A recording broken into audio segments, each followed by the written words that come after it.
My name is Lauren. I'm 26, a part-time librarian in Charlotte, North Carolina. My world is second-hand books, charcoal pencils, microwave dinners, and unfinished paintings where I tuck away the things no one ever wanted to hear. There's nothing complicated about my family, except the fact that one daughter was loved beyond measure, and the other one me might as well have never existed. My sister Emma was the family prodigy. When she got a full-ride scholarship at 17, our mother pulled her into a proud hug right in front of a living room full of relatives and said, "Emma is my greatest hope." I stood nearby, gripping a melting popsicle, pretending I didn't hear it. Everything in our house revolved around Emma: blonde hair, slim figure, a smile that landed perfectly, and words that always charmed. People called her successful, beautiful, graceful. As for me, they couldn't even remember what I majored in. All I got was, "Lauren, you still haven't finished school yet." I wasn't jealous, just drained, like water leaking slowly from a glass, year after year. My mom, Helen, was a tough woman, an ER nurse who worked double shifts for years to raise us. But after a minor stroke 3 years ago, she became dependent on blood pressure meds and routine checkups. Emma, working in Atlanta at the time, never missed a family photo op or local newspaper mention. But it was me who took Mom to her follow-ups, who kept her meds on time, who changed her bedsheets. None of it changed how she saw us. She still looked at Emma with that glow I never received. "My oldest daughter is smart. She knows how to build a future," she once told me. I think she truly believed it. And maybe she needed to believe I'd somehow manage on my own. The only thing I ever got from her was a tarnished silver clover necklace stuffed into an envelope for my 18th birthday. "Your grandmother's lucky charm," she wrote. I kept it, not because I believed in luck, but because it was the only thing she ever gave just to me. Emma didn't just attend every celebration, she designed them, even Mom's memorial. Emma turned it into a chic afternoon tea complete with fruit tarts, lace-covered chairs, and a sign that read, "Celebrating Helen's life in grace." I came in plain black. A distant aunt came up, nodded, and said, "Emma is incredible, so strong. What a beautiful service she put together." And to me, "You're still at that little library job." Right, I held it together. Barely. But inside, I was tearing at the seams. Emma's boyfriend Marcus showed up, too tall, well-groomed, in a beige suit like he was headed to a business seminar. Throughout the event, he barely looked up from his phone. He stood in the garden corner, texting nonstop, glancing around like he had somewhere more important to be.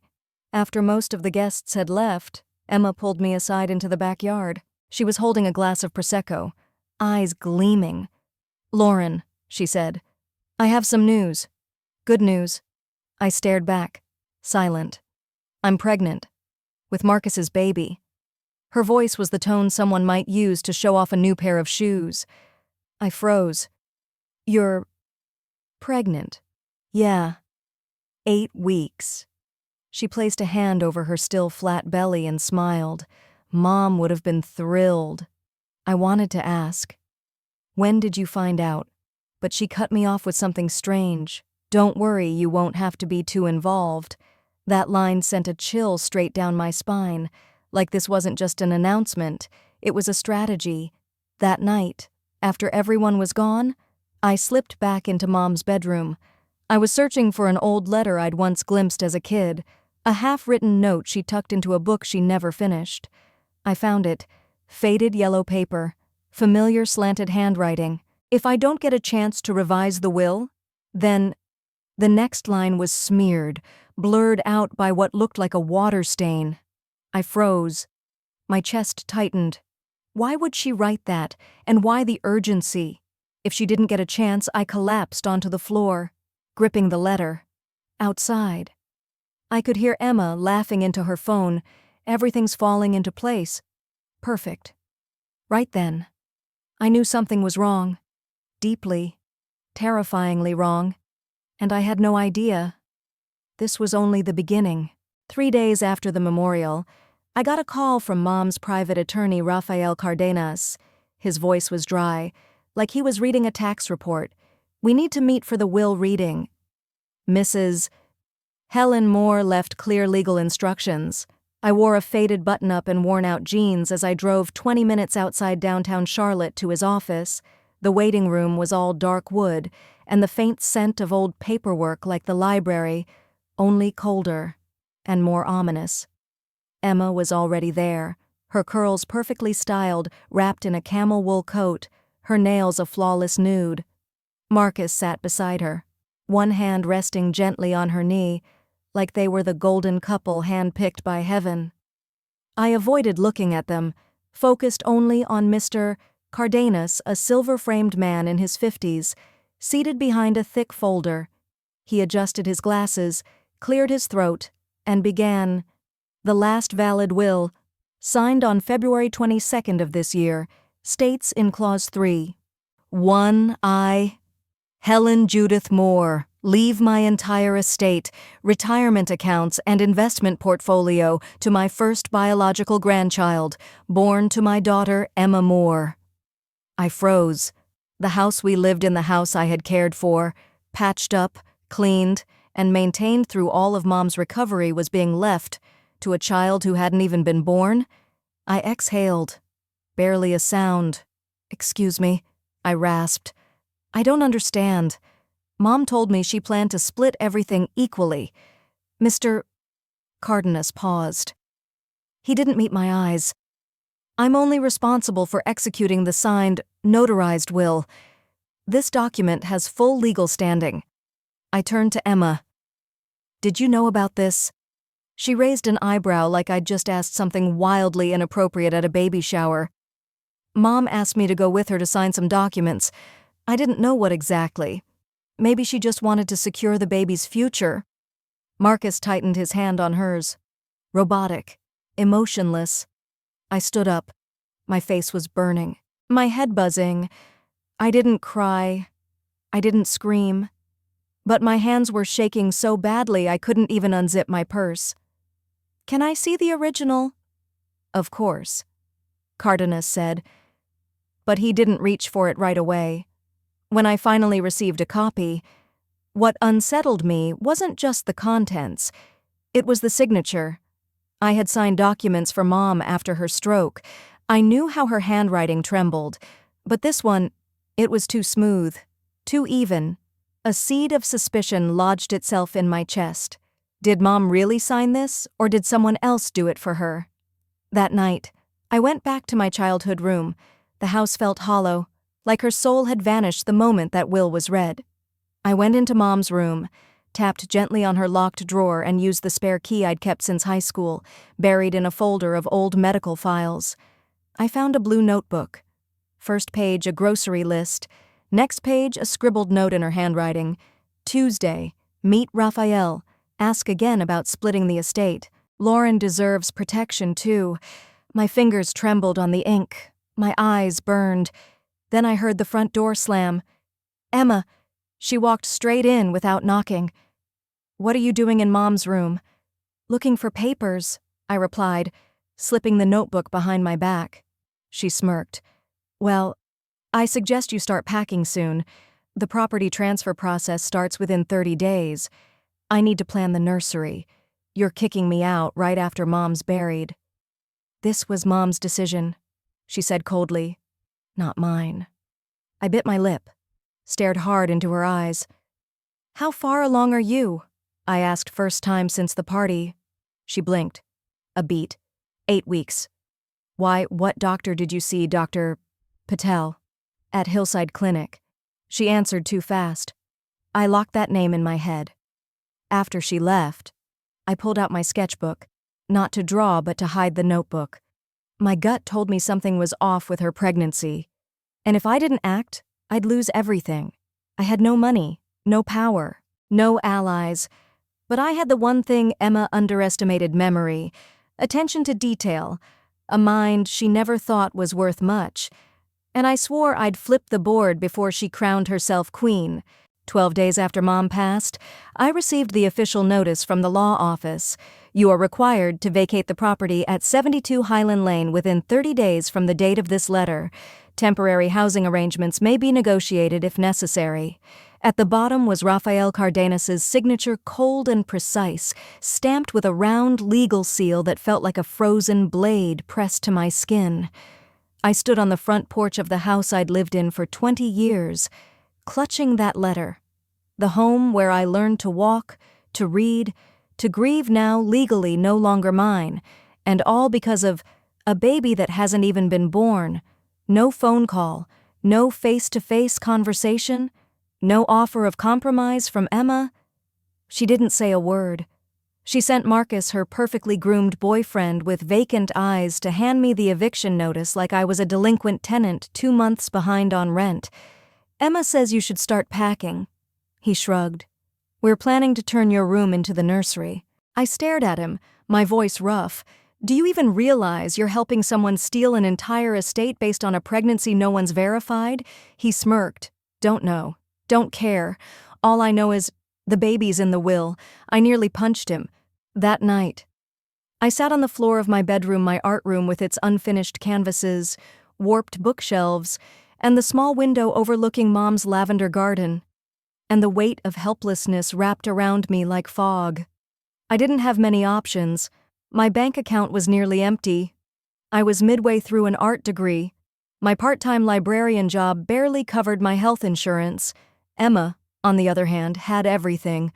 A polished boyfriend who knew how to charm lawyers, a plump investment portfolio, a network of influential friends, and now, Mom's house.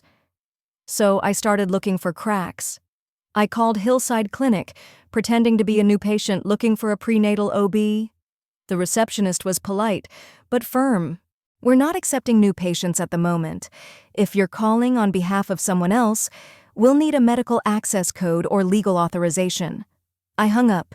My heart pounded. If Emma wasn't pregnant, this wasn't just betrayal. It was fraud. I started digging. At the library during my break, I pulled records on publicly filed wills notarized by Rafael Cardenas. His name popped up in over 30 cases. I combed through them all, line by line. And I found it. All of Mom's previous signatures, from vehicle transfers to medical consent forms, shaky, faint, slanted. But the signature on the most recent will smooth, controlled, unwavering. I printed both out, laid them side by side. This wasn't paranoia anymore. This was evidence. That evening, when Emma returned, I decided to tug at the loose threads in her performance. Do you ever feel guilty? I asked as she slipped off her coat. She turned. What about kicking me out of the house I cared for the last 3 years? About taking everything Mom left behind based on a baby no one's seen an ultrasound of? Her eyes sharpened. Lauren, this was Mom's decision, not mine. If you've got issues, take it up with the attorney. I didn't blink. I am talking to the person who rewrote it. She paused, for just a second, then smiled faintly. Careful. Little sister. That's how defamation lawsuits start. I clenched my fists. I didn't have enough yet, but I had seen the seam. A few days later, I packed my things and returned to my late grandmother's house on the outskirts of town. It had been vacant for years. I left Highland Lane before the 30-day deadline, not because I was giving up, but because I needed space to start my counterattack. As I stepped out the front door, carrying a worn canvas tote filled with half-finished sketches and the silver clover necklace, Emma called after me, "Good luck out there. Lauren, in the real world, no one gives a damn about your little paintings." I didn't look back, but in my mind, a new canvas was already forming, one where I wasn't the forgotten one anymore. And when I finished painting it, it would rip the whole illusion apart. I lived in my grandmother's old, abandoned house out in suburban Concord, about a 40-minute drive from Charlotte. Every morning, I boiled water on a dusty portable burner, sipped cheap instant coffee, and stared at the wall covered in taped notes, doctor names, clinic appointments, signature samples, yellow sticky tabs tracking every single thing that felt off. I was no longer just the overlooked little sister. I was a survivor alive to trace the blood trail of someone who used a non-existent pregnancy to steal my entire life. I started with Hillside Clinic, the one Emma had claimed was monitoring her pregnancy, but their system was airtight. I tried posing as a market researcher from a pharmaceutical firm, notebook in hand, asking the front desk about weekly patient volumes, OB names, frequency of prenatal visits. The woman behind the counter smiled politely but shut it down fast. "We don't disclose patient information." "Ma'am, strike one." But then, luck came from the last place I expected, a small cafe across the street from Hillside. I took a morning server job there, 6 a.m. to 11 a.m. No one asked many questions. One Wednesday, while wiping down the counter, I saw a middle-aged man walk in wearing a white coat. His name tag read, Dr. Jordan Patel, Emma's doctor. He ordered a cappuccino like clockwork, always carried a worn medical textbook, and had the habit of sitting near the window to make calls after his shift. One day, I lingered near his table, wiping the surface a little too long. She never came back. I think it was just someone impersonating a patient, trying to get a sonogram printout for some other reason. I froze. Behind the counter, my grip on the tray tightened. That night, I brought out a mini voice recorder, an old birthday gift from a classmate, meant for recording art lectures. The next morning, I slipped it into my apron and cleaned the table near Dr. Patel again. What was her name again? Emma Moore. No valid paperwork. I think she just wanted a pregnancy verification form for some kind of application. "Did you report it?" the voice on the phone asked. I filed an internal memo. Honestly, nothing's come of it. I couldn't believe what I was hearing. That recording was my first breadcrumb, my first tangible crack in Emma's carefully crafted lie. But there was a problem in North Carolina. A voice recording without the speaker's consent can't be used in court, and Emma, she would weaponize the law as long as it stayed in her favor. So I reached out to someone I had sworn never to ask for help, Alex Townsend, an old college friend. Now a legal assistant at a small firm in South End. We had a blurry past, one that ended with me refusing to move in together. I sent him the recording. Minutes later, he called. "You're poking at something big. Lauren, where are you going with this? I need to know if that recording is admissible. Not unless the doctor consents, which he probably won't. But if you can get something from the insurance side, like a denied claim, or proof no OB visit ever happened, that's a whole different ballgame." I sighed. I don't have access to those systems. Silence. Then I've got a friend in health insurance services. If Emma submitted anything for reimbursement, it'll leave a trail. 4 days later, Alex sent me a confidential report. No records of medical claims filed under the name Emma Moore for any prenatal care within the last 90 days. I folded the paper. My entire body went cold. Emma never had an OB appointment. There was no documented pregnancy, no heartbeat, no due date, no future grandchild. She had spun a lie to manipulate our mother, used it to pressure her into rewriting the will while sick, and then vanished with the house, the money, and the halo of motherhood. And now she was using that lie to evict me from the only home I'd ever known. I sat by the window of my grandmother's house, holding the letter my mother had left in her blue notebook, the one where she scribbled that she needed to ask Raphael about splitting the estate. My gut told me Mom had started to sense something wasn't right, but she ran out of time. I hadn't. I was still breathing, and I had time.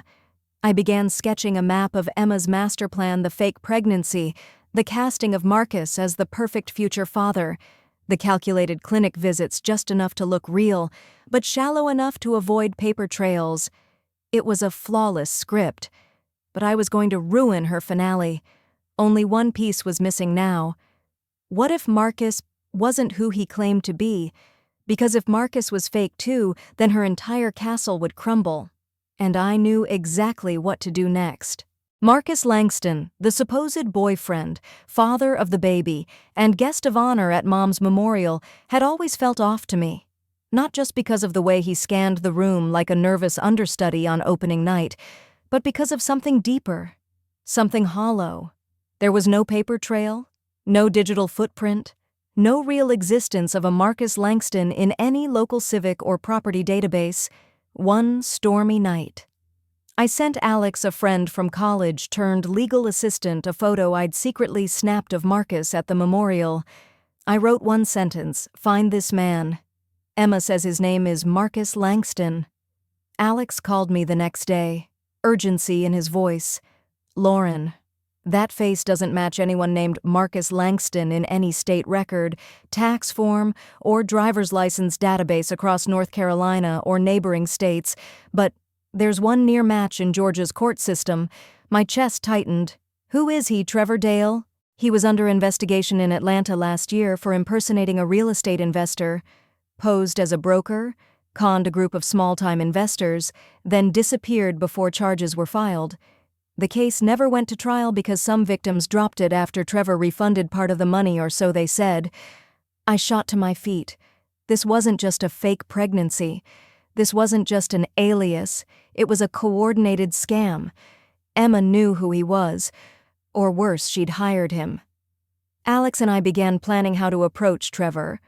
We hired a private investigator to pose as a potential investor, using the same email address Marcus had given Rafael Cardenas in the estate correspondence, an address I'd accessed by hacking Mom's old laptop, still auto-logged into her email.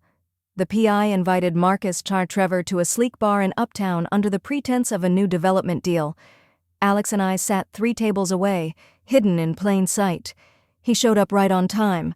Gray blazer, crisp white shirt. That same smug, photogenic smile. The PI opened with light talk, then transitioned into business. Trevor spoke fluidly, buzzwords, confidence, the whole act. But then came the NDA, a standard confidentiality agreement that required an actual signature, legal name, and ID number. He froze. He had no ID, no tax info, nothing. And right then, we got it video footage of Marcus Langston stalling, declining to sign anything because he only works on verbal trust.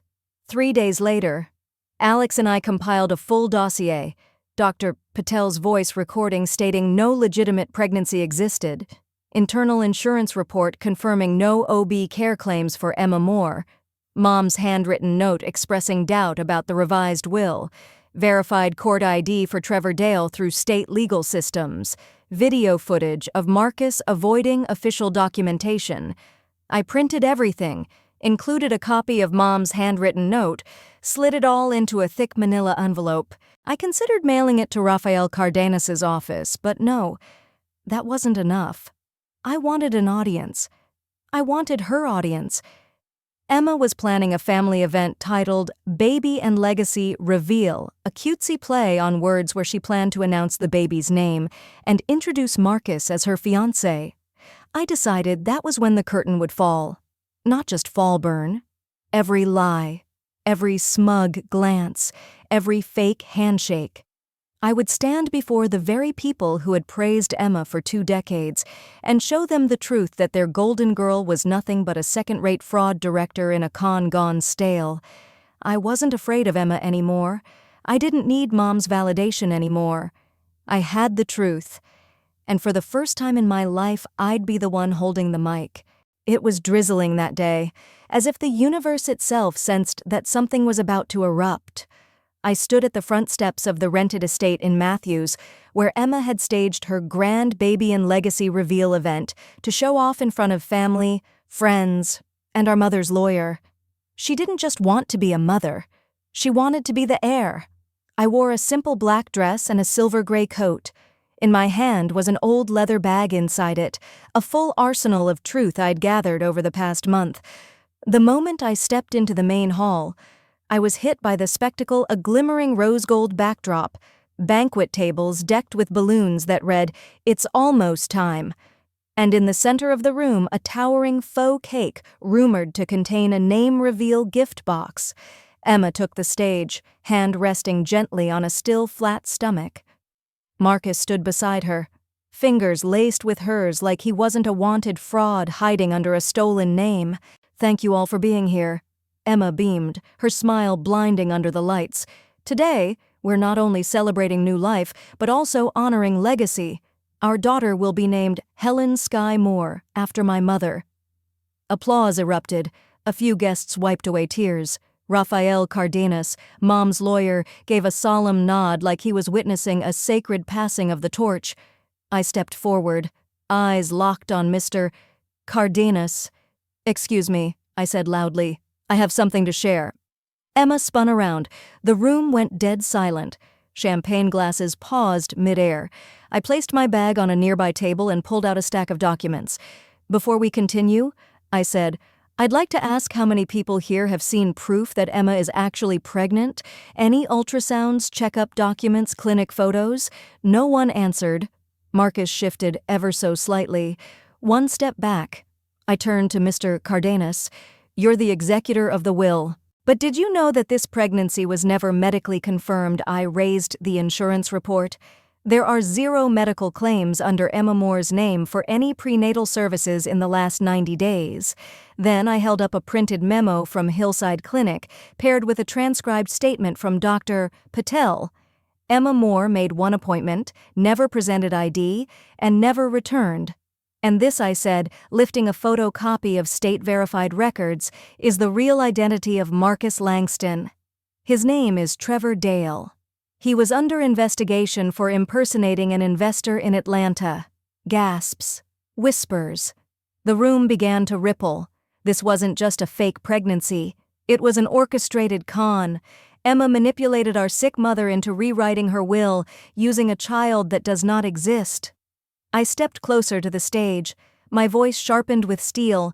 "And this is Mom's real handwriting. From her private notebook, need to ask again about splitting assets. Lauren deserves protection too." Emma lunged toward me, fire in her eyes. "Lauren, you're ruining a sacred moment." "No," I said calmly, "I'm stopping a calculated theft." Mr. Cardenas stood up, pale. I need to suspend all estate transfers effective immediately. If these claims are substantiated, the current will is no longer valid." Emma wavered. She reached for Marcus, but he pulled away, face tight, and walked out without a word. The room fell into eerie silence. And then the final twist. From the back of the hall, a silver-haired woman stepped forward. It was Sally Mom's closest friend, her partner in community outreach. In her hand was a sealed envelope. "I found this in Helen's safe," she said, handing it to Mr. Cardenas. "It's the original will. Helen left everything split evenly between Lauren and Emma. No mention of any grandchild." My knees almost gave out. The real will had survived. Mom never betrayed me. She simply ran out of time before Emma's lies cornered her. Emma screamed. "This is a setup. You're all falling for her lies." But no one spoke. They turned away. And I stood there, in the center of the room, watching my sister spiral like a predator finally caught in her own trap. What I reclaimed that day wasn't just the estate, it was the truth, the dignity, and my right to exist.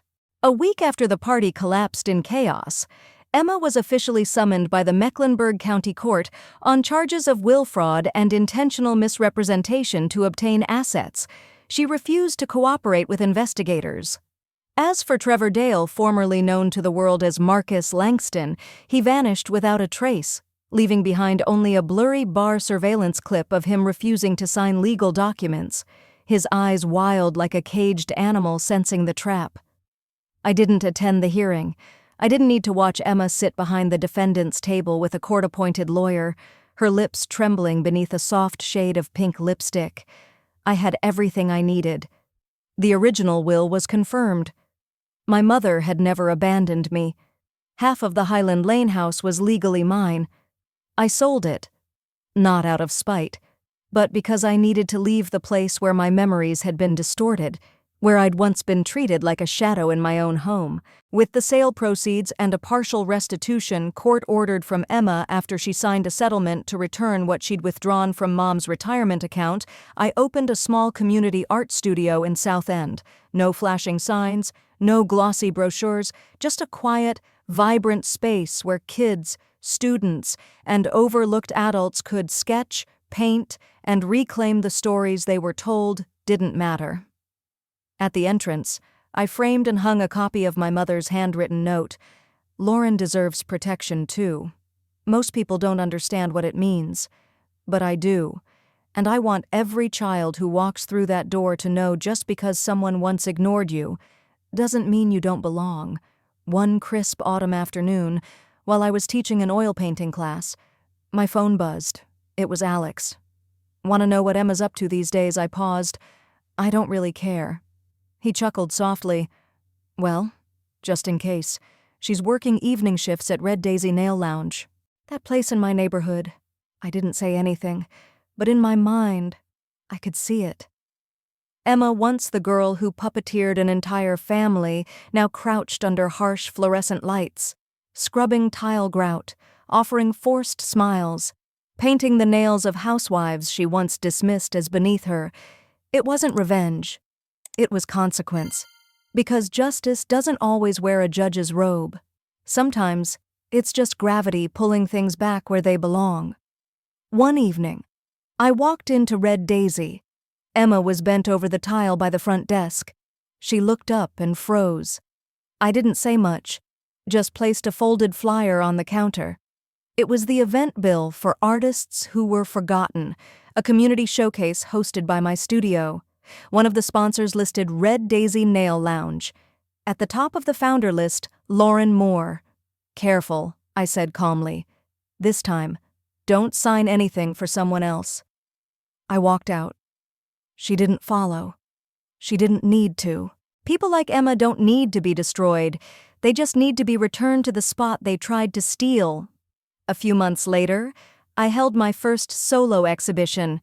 The canvases I'd painted during the years I lived in Emma's shadow, a little girl in a dark room, a woman staring through bars of a window, a house with someone sitting alone in the rain now hung on gallery walls, gently lit, silently observed, deeply felt.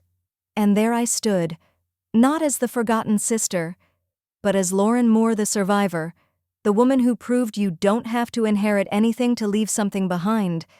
And when someone asked, "Do you still resent your sister?" I smiled. No. I learned how to turn anger into art, and sometimes that's the most powerful revenge of all.